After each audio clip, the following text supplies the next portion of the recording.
What do you want to tell Joe Biden right now? What's up, baby? Take me out to dinner. Hey, yo. This is 50.com. My name is Gorilla Nems. If you ain't know that already, you pussy. Bing bong.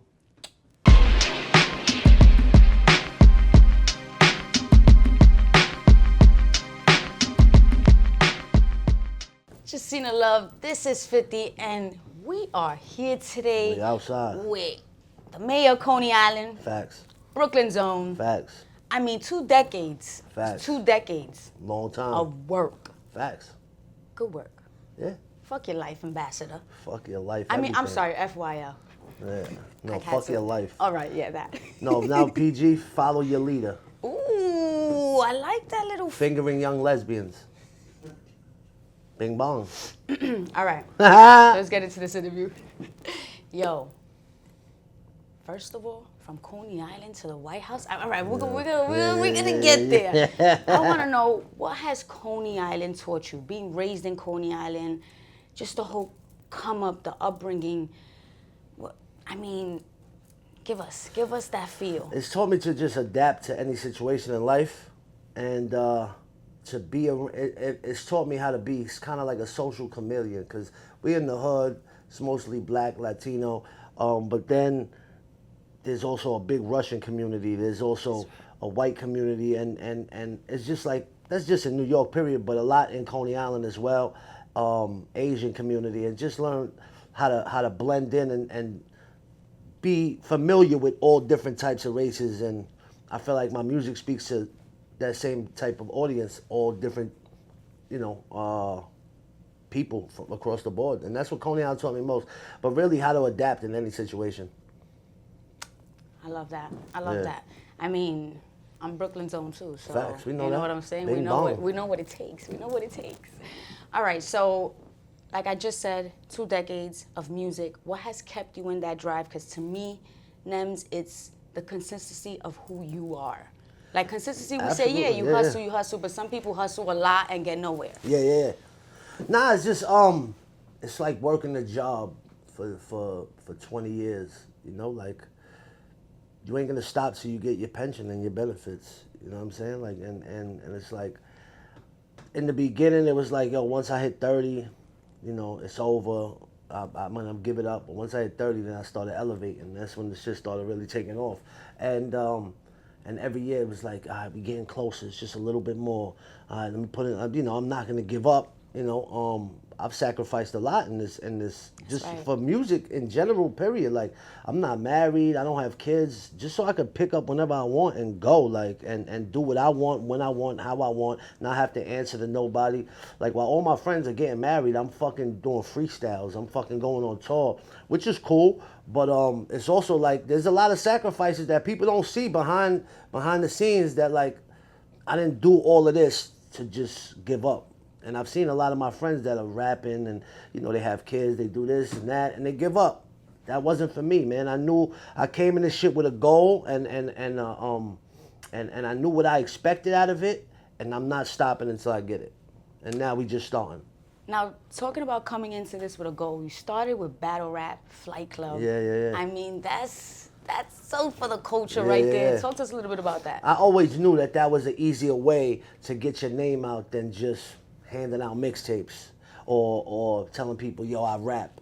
It was always like, see, I came up with my rapping, when I started rapping, it was like a weird era. It was right before the internet, so you really had to be outside, and that was the real way to get there was shows and competitions, just battling, and I would take shit I wrote for songs and battle people with it, and just my energy and my aggression and just who I was just got me through there. And then I started writing my raps towards battle shit, and I always, but it always was, the music is what's gonna get me past into the promised land, you know what I'm saying? But the battle shit is what's gonna get my name known. And that's how I looked at it, just like when I did graffiti. I wrote my name everywhere, I didn't have no ill style, I just wrote Nems everywhere, legible so you could see it. It's promotion. The battle shit was the same thing. Like, it's promotion to get you to listen to the fucking music. Now, talking about your name being everywhere. Yeah. Let's get into the brand. Yeah. Because that, to me, genius. Genius. The way you ran it. You would drop 15 hats, and that was it. Yeah, facts. And you had all of us, like... And this has been a consistency of this, too. This is years of this, too. Yeah. Talk to us about the brand. FYL brand, I always made T-shirts that said "Fuck Your Life" since we started yelling out "Fuck Your Life." And why that name, real quick? Listen, if you're not down with me or my peoples, if you're not down with us, then fuck you. Fuck your kids, fuck your family, just fuck your whole life. You know what I'm saying? Like, stay over there. And we noticed that wherever we went, we would yell and people just loved it. Like, it was just straight to the point, like, yo, fuck your life. And I knew I had something with it, so, from the beginning I was putting it on T-shirts, but it was sporadic stuff. And then 2016 came and I was like, yo, I really want to focus on making this a brand and trademark and shit and LLCing and getting the business right with it. So the whole 2016, I didn't drop any music. Like, I would freestyle on Instagram and stuff like that just to keep the buzz up and do features. But as far as my own projects, I put all of that to the side and just focused on finding the best quality products to make, or embroidery, well, who's gonna pay this and that and that. And it paid off in the long run, because look, even when you're not talking about me, you might be wearing a fucking FYL hat, and that gets my name brought up. That's right. Even when I'm not there. And even if they're not talking about you, it's fuck your life. It don't Exactly. matter. So it's still the brand. 100%. Exactly. All right. So now we got to tap into the Bing Bong wave. Yes. Man, now I'm going to repeat this. From Coney Island to the White House. Facts. Little Nas X. Avril Lavigne. Will Smith. The Jonas Brothers. Yeah, John yeah, Legend. yeah. Which celebrity, though, said it and you was like, aight. Even the president. That wasn't that. Which celebrity for you was like, yo. I like John Legend singing it. Thank you. That shit was to fire. me, when I saw that, I was Yeah. like, oh my God. Yeah. That was fire. There was literally so many. It was so many that, like, on a daily basis, every day would be like, oh shit. Will Smith kind of was like, yo, that's fire. But when the president did it, I was like, yo, that's fire. Amazing. Yeah. Even though he ain't say shit. Like, he just put the camera, but he was involved in the video. To me, what made it for me was that you said his name wrong and he still showed in it. So that to me was like, we got you. Renamed that we motherfucker. got you. Yeah. Now he's giving out crack pipes. Let's not even get into that shit. So, all right. Yo, do you know that your name comes up? It's been tapped into over 1 billion times on TikTok? Hell yeah. I love it. It's years of, I knew there was something that was gonna get me to the point of where everybody knew me. I didn't know what it was, and it just so happened to be the fucking Bing Bong shit. And cool, I've been putting in work behind the scenes to get to this. So when I get to this point, it ain't just like a fizzle out. This is just the beginning. I mean, we have 45 projects. Yeah, I mean, do I? 45? Something like that. Oh damn, I definitely don't got no 45 projects. So it's not 45. Nah, you read that somewhere. That's not true. Fuck that. I don't know. Nah, definitely don't have 5. He's like, wait a minute, I did that much? 15, 16. I don't think 45. That's still a lot. 45 is too much. That's overkill. You think overkill? Nothing's overkill. Don't tell me overkill with your whole mentality. Overkill. But like I'm ready. Like, I feel like this shit just rejuvenated my grind, my hustle, my whole spirit.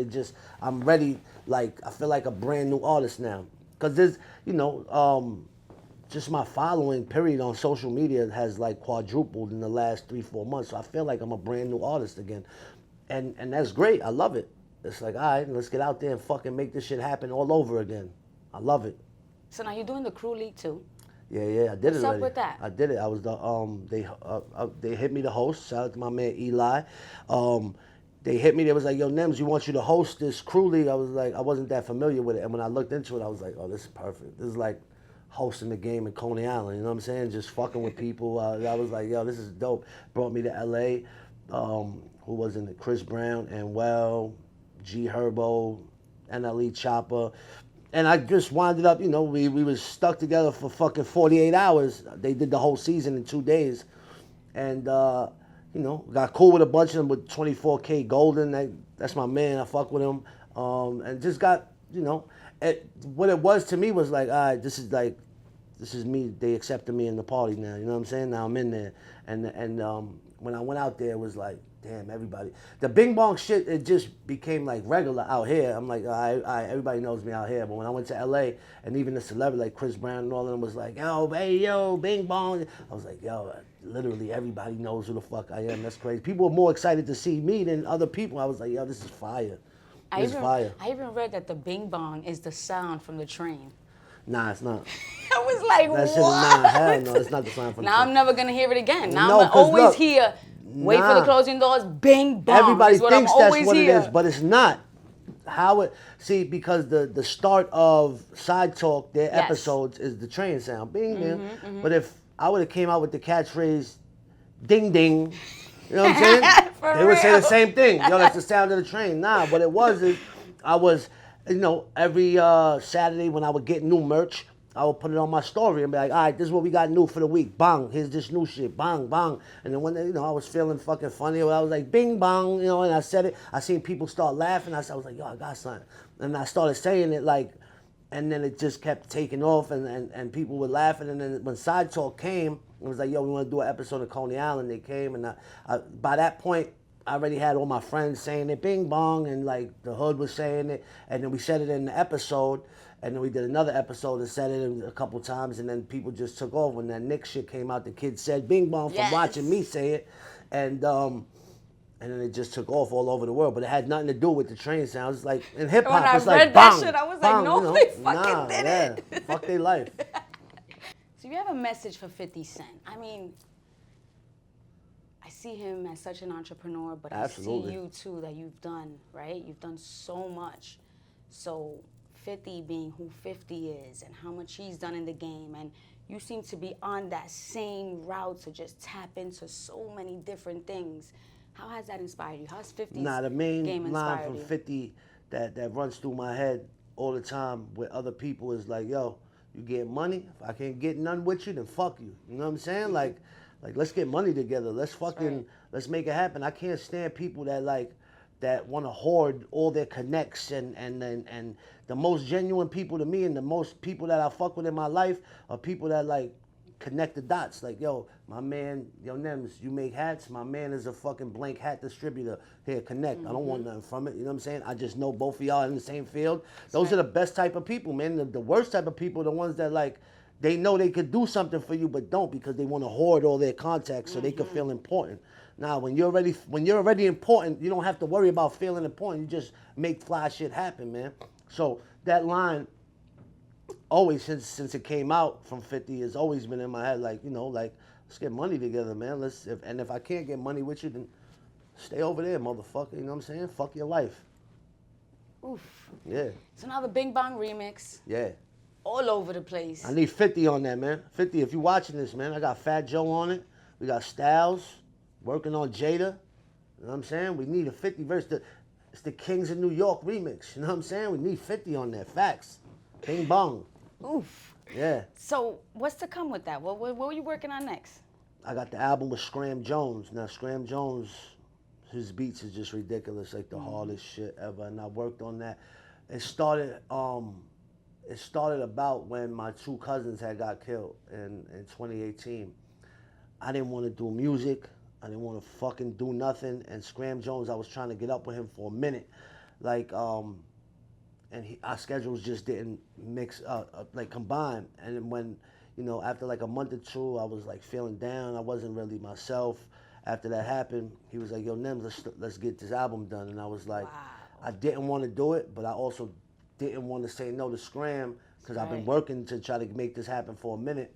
And we started recording, and then it actually was mad therapeutic because the hard beats that he was bringing to the table and all the anger and aggression and pain that I was going through, I just put it on paper and fucking it worked out well. And then COVID happened, so we was like, yo, we fell back from the recording for a little bit, then we got right back on it, and now the project is basically done. I think we're wrapping it up now. It's gonna be out in the next month or two, and it's just ridiculous. We're calling it Beast Music because it's just fucking animalistic motherfucking music. Shit is hard. I love the titles you give to things. Yeah, I swear. facts. Everything got to be on brand. Like all my shit is, I'm gorilla. I'm Gorilla Nems. There's the G with the gorilla hair is my logo. All my shit gotta be on brand. My mixtapes, Planet of the Apes, my album Gorilla Monsoon, my last album Congo. Everything has to be on Monsoon is one brand of my so it can make favorites. fucking songs. Yeah, me too. Gorilla Monsoon is like, I love that. But Congo, the new one that just came out with Bing Bong on it, I feel like that's a more up-to-date version of me. I feel like every album that comes out gotta be something different. You know what I'm saying? Like, I don't want every album sounding the same because you lose flavor like that. Why is Drake on top of the game? Because Drake, every song, he got a different flow. You know what I'm saying? It never gets stale. So every album that I put out, I want it to be different sounding. So the Congo album that came out a couple months ago, it got Bing Bong, that my core fan base could fuck with. It got songs like Go Fish, So which fucking is like, New York, that Bing yeah, Bong. When you yeah, hear that, nah, that shit is shit just classic New York yeah. sound. Once I heard that beat, I was like, nah, this is it. And I remember playing that beat, trying to come up with rhymes. I was in Coney Island, parked the wrong way on the street, had my windows open, and I was just by myself. It was like maybe 12 midnight, 1 in the morning. You know, I'm chilling in my car. Somebody walked by. It was a transit worker, MTA. He was like, yo, you made that beat? I was like, nah. But I was just in the zone, so I just hit him with the nah, and he kept it moving. But I was like, You're like, that's you how I know. noticed it? That's how I That's know it. that this is it, because people just randomly walking by. It's like, yo, that shit is crazy.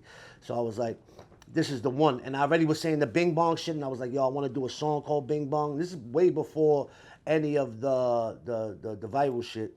I just knew that my whole hood was saying Bing Bong, and we had fun with it. I was like, I got to do a song called Bing Bong, and I was like, this is the beat where I'm gonna do it. And for a minute, I was like, nothing rhymes with fucking Bing Bong, and then I was like, fucking ringworm, you little dusty motherfucker, you got ringworm. Can I just say,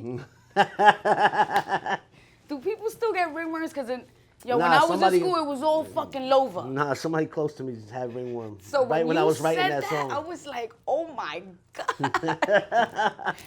So out of everything going on right now, what's the highlight for you? The highlight out of all of this? The highlight is being validated of all this hard work for years. My family, friends, even I had jobs. The co-workers was like, yeah, you rap, okay. You know what I'm saying? All right. You ain't doing nothing. You ain't on the radio. Another rapper. Yeah. Kind of became like, when I first started rapping, being a rapper was like, you was the man. Like when you told people that, it was like, oh shit. And it's become, nowadays, it's kind of almost like an embarrassment. You know what I'm saying? Yo, I'm a rapper. People are like, the fuck out of here. You're a rapper, all right. And then you have to tell, I'm a good rapper. You can't really say that. You know what I'm saying? So it's just like, it's kind of was like, I won't even say that shit no more. But this whole shit has brought validity to the people around me, even the people that believed in me and like really knew it was gonna happen just like I did. My moms, my cousins, like people that really like was by my side, like this. To see them be able to talk shit like, I told y'all he was gonna make it, and then That was me too. Yeah, facts. Swear, And I was like, even being on the radio, like course. hearing my shit on the radio, not like on a regular basis. Yes. Hot 97, 105, like, like that shit is the best feeling in the world. It's like now, when it was before, it was just like, yo, my shit's on the radio. Now it's like, my shit's on the radio. It's like a regular thing now. You know what I'm saying? And it's, bro, that shit is. And to see how everybody around me acts, you know what I'm saying? And it's just like the best feeling. It's like, all right, I made it. You know what I'm saying? Like I knew that I was gonna make it. I knew all of this was gonna happen. I believed it since day one. Y'all didn't believe it. But I'm showing y'all that I did this shit. And also for my friends that, like have been grinding that son, like, bro, I've been doing this for mad long. I just never switched up. Like, don't switch up and just keep fucking doing you, and it's gonna happen. If it's meant to happen, it's gonna happen. And like my cousins passed away. Like I feel like they made it happen. My mom's prays every day for me, every morning. My mom's a heavy church lady. I truly believe that her prayers and her blessings have really formed like a fucking circle around me where no harm could be, happen to me, knock on wood, you know what I'm saying? Right. Not saying it can't happen, Right. but I do feel like I'm protected from certain negative energies, from my mom's praying for me, from my cousins, and,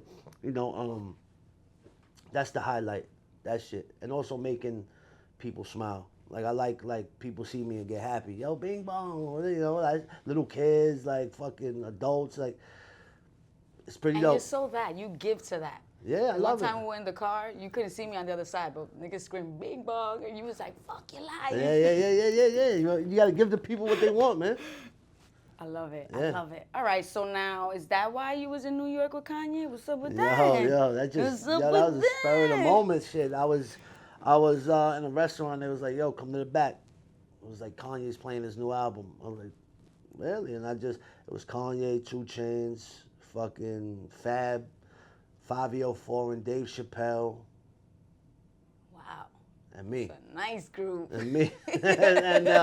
And it was just, it was crazy. It was just like on some legendary New York City shit. You know what I'm saying? Shout out to my man DJ Stacks, my man Eli. That's who I was with. They made this shit happen. And it was just like one of those things like you couldn't plan for it. It was just like you had to fucking be there. And if you wasn't there, then you asked out. And it just like was a dope addition to everything happened going on. And it Fuck was dope. that, you everywhere. Absolutely. Like AIDS, I'm everywhere. Fuck your life. Yeah, I could have said COVID. I didn't have to say AIDS. Shit, Man, fuck bro. your life for real. You're so raw with it, but it's okay, 'cause that's you.